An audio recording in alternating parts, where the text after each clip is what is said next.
Meek, not exactly the top of anyone's vision board. In modern language, it has somewhat become code for too soft, too quiet, or someone likely to be walked all over. And yet one of the most enduring spiritual teachings in history offers a very different perspective. Blessed are the meek, for they will inherit the earth.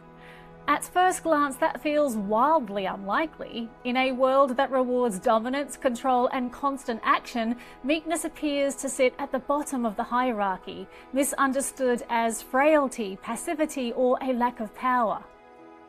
But what if meekness has been misunderstood entirely? What if it is not the absence of power, but half of it? At its core, creation is not a single action, it is a relationship. One movement initiates and the other allows. One asks and the other receives. Without both, nothing completes. This idea has been expressed simply for centuries. Ask and you shall receive. Not ask and keep asking. Not ask and force the outcome. Ask and then receive. Because creation does not happen in the asking alone. It happens in the completion of the cycle.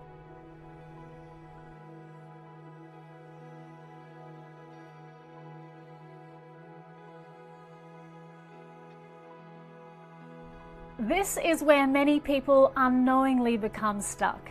We live in a world that overvalues the first movement.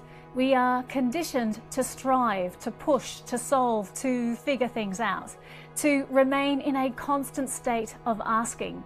More effort, more action, more control. But without the second movement, without the willingness to release, to open, to allow, the system never resolves. It just loops. Without receiving, asking becomes endless.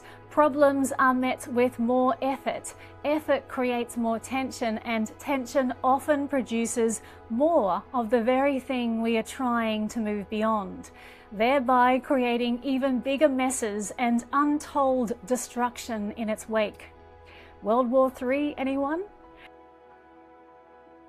The mind in problem mode is active, analytical, searching, but solutions do not emerge from the same state that created the problem. They arrive in a different state entirely, one of openness, stillness, and receptivity. The moment we stop forcing the answer, we create space for it to appear. This is where meekness reveals its true nature. Meekness is not weakness, it is the wisdom to allow the cycle to complete, the ability to receive what has been asked for, to allow what has already been set in motion to take form. It is not passive, it is perfectly attuned, quietly certain, like a signal calibrated to trust, faith, knowing, understanding, and grace. Meekness is strength that does not need to prove itself, or power that does not need to force itself. It is the discipline of allowing.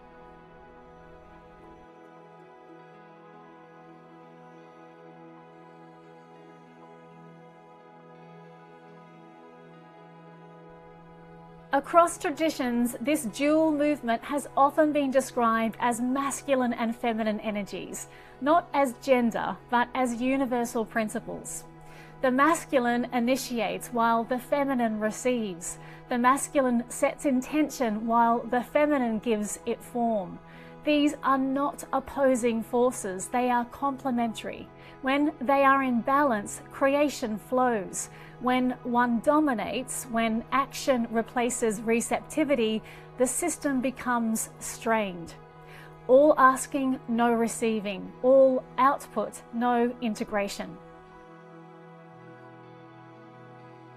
This is where modern ideas of strength can become so frustratingly counterproductive.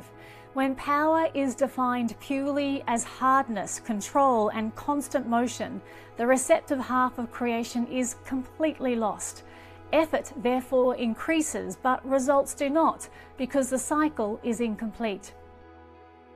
This principle is not just philosophical, it is written into the fabric of reality itself. In physics, electromagnetic fields arise from the interplay of two inseparable forces, electricity and magnetism. Electric energy moves outward, active, initiating, directional. Magnetic energy draws inward, receptive, shaping, integrating. One sends, the other receives. Together, they generate a dynamic, self-sustaining field. Even light itself emerges from this relationship, not from force alone, but from balance. And at the center of this dynamic lies stillness, not emptiness, but potential, the point at which nothing is forced and everything can emerge. A womb, for lack of a better term. Meekness mirrors this principle. It is not passive, it is expectant, pun intended.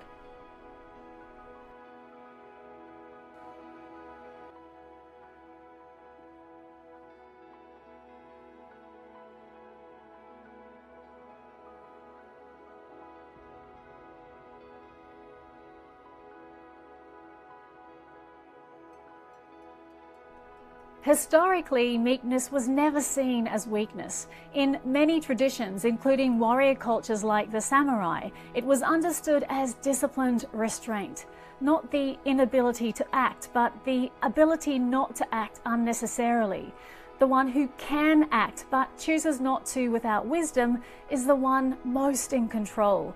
Because true strength is not reactive, it is measured, clear, and grounded.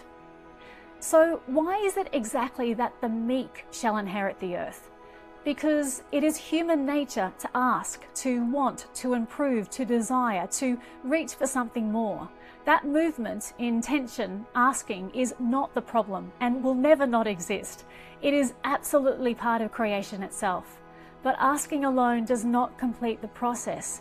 It is only those who can receive, who can allow, who can remain open, who can release the need to force, who are able to welcome what they have asked for. You have to let it in. And that is what the meek understand, not as frailty, but as wisdom. The wisdom to stop grasping long enough for something real to land.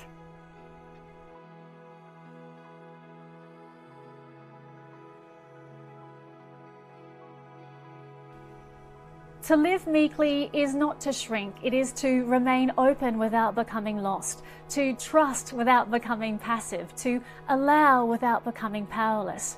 It is to understand that creation is not driven by asking alone, but completed through receptivity. It is the calm, steady knowing that what has been set in motion does not need to be chased or micromanaged, only received. And perhaps this is what the ancient teaching was pointing to all along. Not that the meek are weak, but that they understand something others have forgotten. That true power is not found in constant striving, but in the wisdom to let the cycle of creation close out. If you're interested in reading more, my full work, The Book of Revolution, is available globally now.